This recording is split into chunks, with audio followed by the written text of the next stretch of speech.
Hi friends, welcome to SMS cook and tech சேனலில் chicken cutlet எப்படி பண்ணலான்னு பார்க்கலாம். அதுக்கு முன்னாடி எங்களோட சேனலை ஃபஸ்ட் டைம் பார்க்குறவங்களா இருந்தால் மறக்காமல் சப்ஸ்கிரைப் பண்ணுங்கள். இதுக்கு நான் 400 கிராம் போன்லெஸ் சிக்கன் எடுத்து சின்ன சின்ன பீஸாக கட் பண்ணி வச்சுருக்கேன். வாஷ் பண்ணிவிட்டு 300 கிராம் அளவுக்கு உருளைக்கிழங்கு எடுத்திருக்கேன். இப்போ இது ரெண்டையும் ஒன்றா மிக்ஸ் பண்ணிக்கலாம். அரை ஸ்பூன் மஞ்சள்தூள், அரை ஸ்பூன் அளவுக்கு உப்பு, 150 ml தண்ணி விட்டுருக்கேன். கொஞ்சமாக விட்டுக்கிட்டால் போதும், ஏன்னா சிக்கன்லேயே தண்ணி இருக்கும். இப்போ இதை நல்லா மூடி போட்டு விசில் போட்டுட்டு 3 விசில் விட்டு எடுத்துக்கலாம். குக்கருக்கு ஏற்ற மாதிரி டிஃபர் ஆகும். 3 விசில்லேருந்து 4 விசில் வரைக்கும் விட்டு எடுத்துக்கலாம். அதுக்கு மேலே விட்டால் குழஞ்சி போயிடும். நான் இப்போ 3 விசில் விட்டு எடுத்துருக்கேன். இப்போ இது எல்லாத்தையும் எடுத்து தனித்தனியாக எடுத்து வச்சுக்கலாம். இப்போ ஒரு கடாயில் 3 ஸ்பூன் அளவுக்கு எண்ணெய் விட்டுருக்கேன். அரை ஸ்பூன் அளவுக்கு ஜீரகம், சோம்பு 2 ஈக்குவல் குவான்டிட்டியில் அரை ஸ்பூன் எடுத்து போட்டிருக்கேன். ஒரு சின்ன துண்டு இஞ்சி, 10 பல்லு பூண்டு 2ஐயும் சின்ன சின்னதாக கட் பண்ணி ஒரு கைப்பிடி அளவுக்கு ஓவராலாக இதையும் எண்ணெயில் சேர்த்து நல்லா வதக்கிக்கலாம்.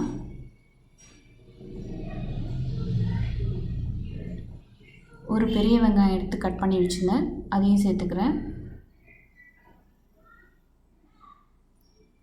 இதையும் நல்லா எண்ணெயில் வதக்கிக்கலாம். நம்ம சிக்கனை அரைச்சி கூட மிக்சியில் அப்படியே போட்டுக்கலாம். ஆனால் நான் உருளைக்கிழங்கு எப்படியா இருந்தாலும் வேக வைக்கணும். அதே டைமிங்கில் நம்ம சிக்கனை வேக வச்சிட்டோன்னா இப்போ எண்ணெயில் வதக்கும் போது சிக்கனை டைமிங் நமக்கு கம்மியாகும். இப்போ கொஞ்சமாக மஞ்சள்தூள் சேர்க்குறேன். அரை ஸ்பூன் மிளகாய்த்தூள், 1 ஸ்பூன் மல்லித்தூள், சில்லி ஃப்ளேக்ஸ் 1.5 ஸ்பூன். இப்போ இந்த சிக்கனை சேர்த்துக்கலாம். சில்லி ஃப்ளேக்ஸுங்கிறது காஞ்ச மிளகாவை லேசாக சூடு பண்ணிவிட்டு வெறும் வானலில் மிக்சியில் அரைச்சி வச்சுருக்கேன். அதுதான் குறைன்னு. நான் மிளகாத்தூள் கம்மியாக சேர்த்ததுக்கு காரணம் இந்த சில்லி ஃப்ளேக்ஸ் சேர்க்குறது தான். இது சேர்க்கும்போது ரொம்ப டேஸ்டியாக இருக்கும் சிக்கன். இப்போ இந்த பச்சை வாசனை போகிற அளவுக்கு நல்லா மிக்ஸ் பண்ணி விட்டுக்கலாம். இப்போ கொஞ்சமாக உப்பு சேர்த்துக்கிறேன். நம்ம சிக்கன் வேக வைக்கும்போது நான் முன்னாடியே உப்பு சேர்த்துருக்கேன், அதனால் இப்போ கொஞ்சமாக உப்பு சேர்த்துக்கிறேன். இப்போ இதை மூடி போட்டு பச்சை வாசனை போகிறதுக்கு ஒரு 5 நிமிஷம் கரெக்டாக மூடி போட்டு எடுத்தால் போதும். இப்போ 5 நிமிஷம் ஆயிடுச்சு. ஓப்பன் பண்ணிட்டு நல்லா மிக்ஸ் பண்ணிக்கலாம். ஒரு கைப்பிடி அளவுக்கு கொத்தமல்லி இலைகள் சேர்த்துக்கிறேன். இப்போ இதையும் நல்லா மிக்ஸ் பண்ணிக்கலாம். இந்த சிக்கனுக்கு சுத்தமாக தண்ணி சேர்க்கக்கூடாது. ஆல்ரெடி நம்ம வேக வச்சு எடுத்தது மட்டும்தான்.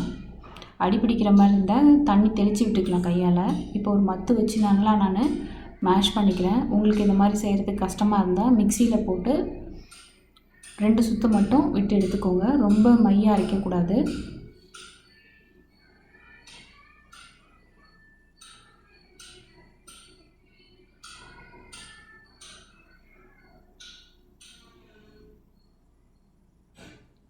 அவ்வளோதான், ரெடி ஆகிடுச்சு.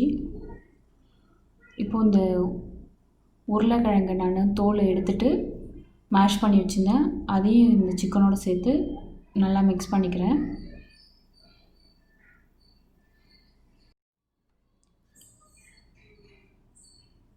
அரை ஸ்பூன் சிக்கன் மசாலா சேர்க்குறேன். சிக்கன் மசாலா இல்லைன்னா கரம் மசாலா அரை ஸ்பூன் சேர்த்துக்கலாம்.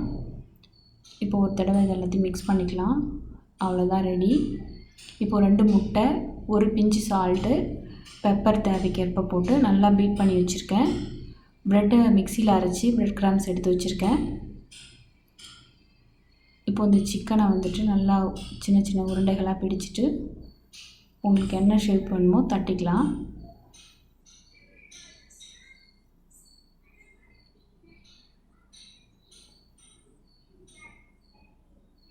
இப்போ இந்த மாதிரி எல்லாமே தட்டி எடுத்து வச்சுக்கிறேன். இப்போ தட்டி எடுத்தாச்சு. இப்போ அந்த முட்டையில் இதை டிப் பண்ணி எடுத்துகிட்டு ப்ரெட் கிராம்ஸோட மேலே போட்டு நல்லா ஸ்ப்ரெட் பண்ணி விட்டுக்கலாம்.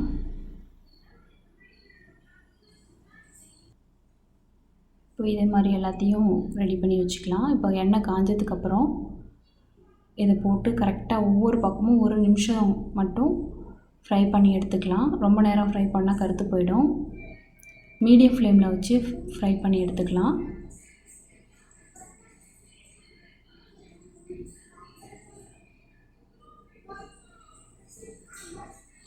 இப்போ 1 நிமிஷம் ஆயிடுச்சு. திருப்பி விட்டுக்கிறேன். பாருங்கள் கருத்து போல. இப்போது எல்லாத்தையும் திருப்பி விட்டுக்கலாம். இது டொமேட்டோ கெச்சப் இல்லாட்டி மயோனஸ் வச்சு சாப்பிடும்போது நல்லா டேஸ்டியாக இருக்கும். மயோனஸ் செய்கிறதுக்கான லிங்க் உங்களுக்கு மேலே தரேன், பார்த்துக்கோங்க.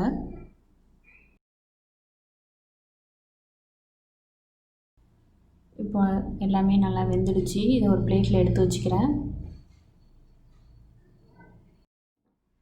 சுவையான கட்லெட் ரெடி. இந்த வீடியோ பிடிச்சிருந்தால் மறக்காமல் சப்ஸ்கிரைப் பண்ணுங்கள், கமெண்ட் பண்ணுங்கள், லைக் பண்ணுங்கள். நன்றி, வணக்கம்.